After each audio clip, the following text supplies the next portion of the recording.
If you've had radiation or surgery to your lymph nodes, you are at a lifelong increased risk of lymphedema. Understanding the lymphatic system can help reduce your risk of getting lymphedema.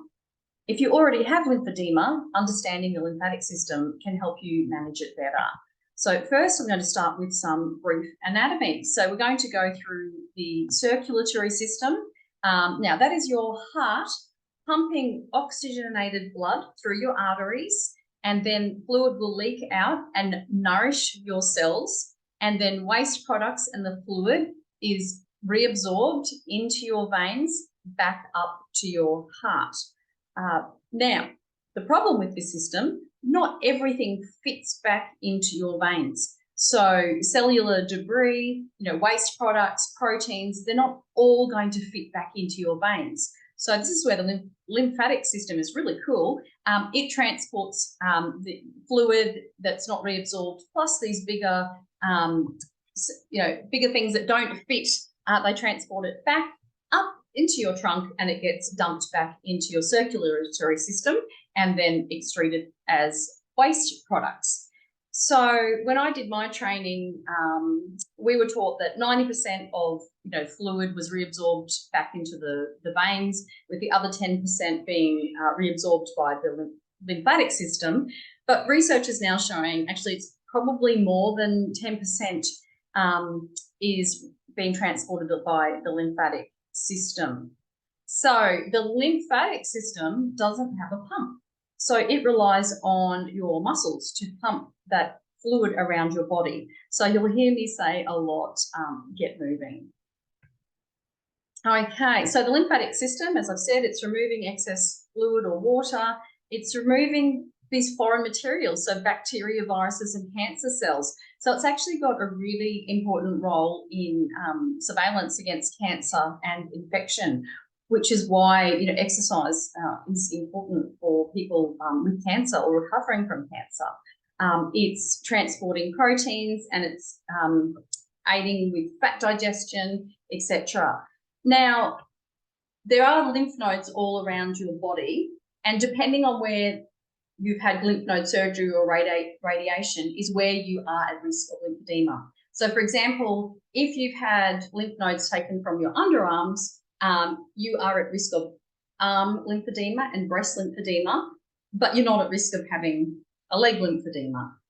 If you've had radiation or surgery to your groin, you are at risk of genital or leg lymphedema, but you're not at risk of arm lymphedema. That's because these specific nodes are draining specific areas of your body. Okay, the largest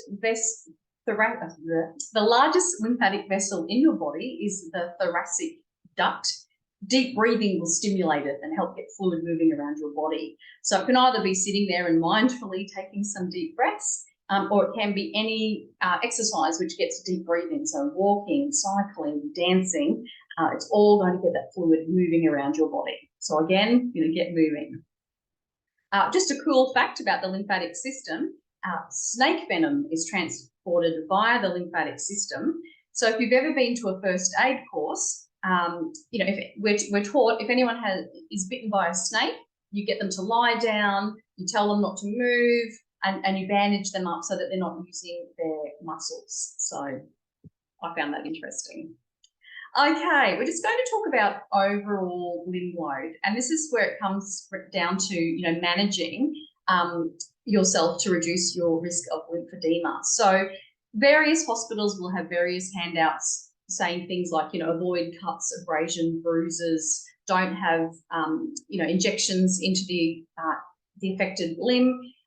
This is because we're wanting to avoid trauma to that arm or leg, depending on what's at risk, because that lymphatic system is then going to have to work really, really hard to transport cellular debris around. And also there could be excess fluid on board if you've got inflammation.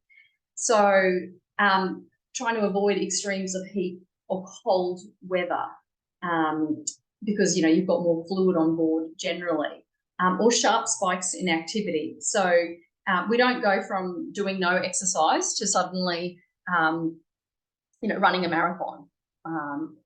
or, you know, going from no exercise to deciding, oh, I'm going to do 200 push-ups a day for the next month, because your muscles will swell in response to this sharp spike in activity, putting more fluid on board. So look, it's just easier to tell a story. So I have no underarm lymph nodes. Sorry, I have no underarm lymph nodes because I've had breast cancer. And I was assembling a piece of furniture and I cut my thumb, quite a deep cut, and I didn't feel it because of the numbness in my hands from the chemo. So I kept working for a little while before I realised I had this deep cut. So now already you're probably thinking, oh, you know, her lymphatic system was having to work really hard as her body was repairing and transporting the debris from, you know, mopping up and repairing the thumb. So that happened. And then, you know, a couple of days later, I had an insect bite on my arm. And you're probably thinking, oh, she would have had some swelling from the insect bite. And her poor lymphatic system was working so hard repairing this cut to the thumb, and now, you know, dealing with this insect bite. So clearly these two things happened together, and it was just too much for my lymphatic system because I've lost some of my drainage because some, you know, these lymph nodes have gone, and I developed lymphedema. But I got to my lymphedema therapist early, got treated, and I am all good now. How did I manage my exercise during this time?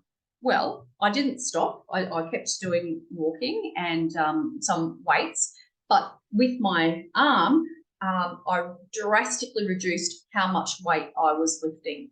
It was not the time to be trying to break some personal best records by doing really, really heavy weights so that my muscles would swell. So it was still doing some exercise. So I had the benefit of the muscular pump and the deep breathing, but deciding that now was not the time for weightlifting. It also might be, just say you're at risk of arm lymphedema, you know, painting a room and you're not used to painting. Well, you're not going to go and do, look, it's not sensible to go and do 8 hours of painting a day for 2 or 3 days, because that is a sharp spike in activity. And that could overwhelm your lymphatic system because of the muscles swelling. Just as if you were at risk of lower limb lymphedema, you don't want to go from doing nothing to suddenly going on an 8-hour hike up steep hills. It might just be too much for your lymphatic system.